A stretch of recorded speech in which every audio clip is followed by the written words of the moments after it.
Good evening. This is the news tonight, your daily roundup of all that has happened across India and the world. I'm Ishan Russell, and tonight our focus is on the politics of Delhi that has really sharpened over the past couple of days with the announcement of BJP's chief ministerial candidate, none other than Kiran Bedi. Arvind Kejriwal doing a massive roadshow in Delhi, and the Congress also coming out with accusations against both the BJP and the Aam Aadmi Party. So we'll be talking about all that and more over the next half hour, but first the headlines we're tracking right now. Shows of dissent within the BJP in Delhi. Supporters of party leaders, including the state party chief, protest denial of tickets.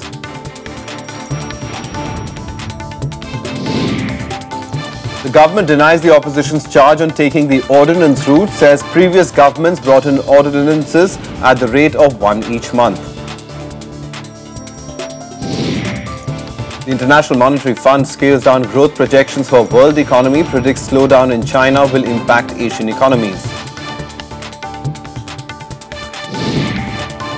Carrying forward the momentum from the RBI's rate cut, market indices hit a record high. Sensex surges 550 points to touch 28,800 points. And with 11.5 crore accounts covering 99.74% households, the Pradhan Mantri Jan Dhan Yojana creates a Guinness World Record.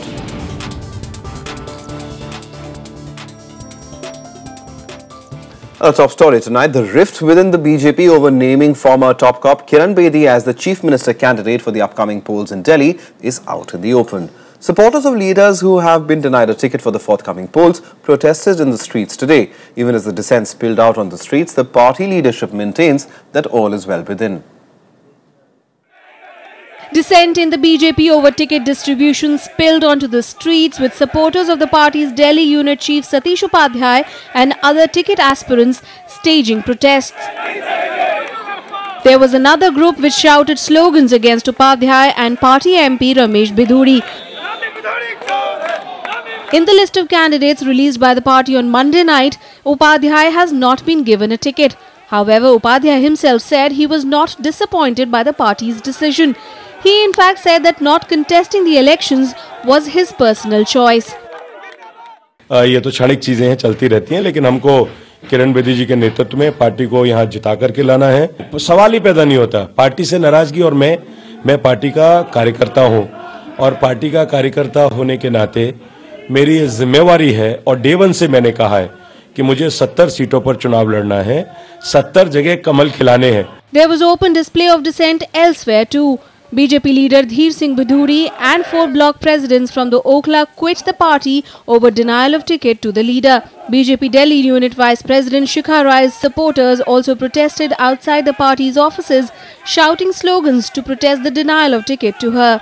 शिखा जी पिछले 2.5 साल से क्षेत्र में लगी हुई थी, उनको 2200 वोटों से हारी थी। पिछली बार 2nd नंबर पे थी। जो रविंद्र चौधरी को टिकट दिया गया 3रे नंबर पे था। ये इतना करप्टेड है, 2 इलेक्शनों में विरोध किया था पार्टी का, फिर पार्टी ने इनको टिकट दिया है। बिल्कुल अनदेखे। और ये मैं मंडल का मंत्री हूँ कस्तूरबा नगर से, और मुझे पता ही नहीं रविंद्र चौधरी कौन है। मैंने आज तक उसका चेहरा नहीं देखा। On Monday night, the party had said that Upadhyay will not be contesting the elections but instead manage the election campaign. But this show of open dissent could be a cause for worry for the BJP. Bharatiya Janata party के कार्यकर्ता वो एक विचार के लिए, एक सिद्धांत के लिए, समाज धर्म और राष्ट्र धर्म और मानव कल्याण के लिए काम करते हैं। वो केवल अपने व्यक्तिगत लाभ के लिए काम नहीं करते। हो सकता है कोई मुट्ठी भर लोग मिसगाइडेड हों।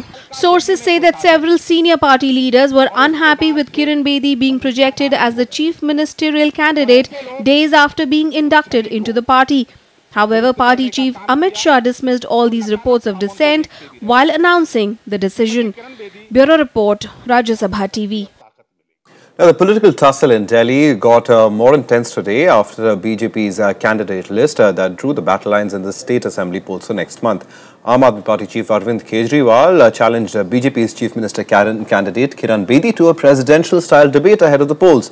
But he took a dig at the offer, calling it a drama by the former chief minister. A day after his former aide Kiran Bedi was picked by the BJP as its chief ministerial candidate, Aam Aadmi Party chief Arvind Kejriwal challenged her to a public debate. He said that a 2-hour-long debate should be held before the elections at a location of Bedi's choice. Earlier, he congratulated Bedi for being selected to counter him for the top post in the national capital. Request करता हूँ, वो किरण जी नहीं मान रही हैं, शायद किरण जी ने मना कर दिया कि आप लोग बना लीजिए उनको, अजय माकन जी को भी तीनों के बीच में डिबेट होना चाहिए. Kiran Bedi accepted the offer but with a rider that the debate should take place on the floor of the house. Her party also dismissed the offer as mere tactics by AAP to get more attention.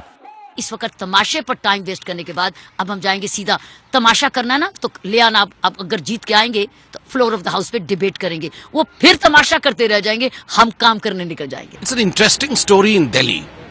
Delhi, debate, drama and delivery. It's all for D. It depends for which D the parties stand for. The Arvind Kejriwal's Aam Aadmi Party stands for drama and debate. We stand for democracy and delivery. That's what Kiranji has said. Come, let's go to the assembly. Let's provide a stable government and then debate for the people.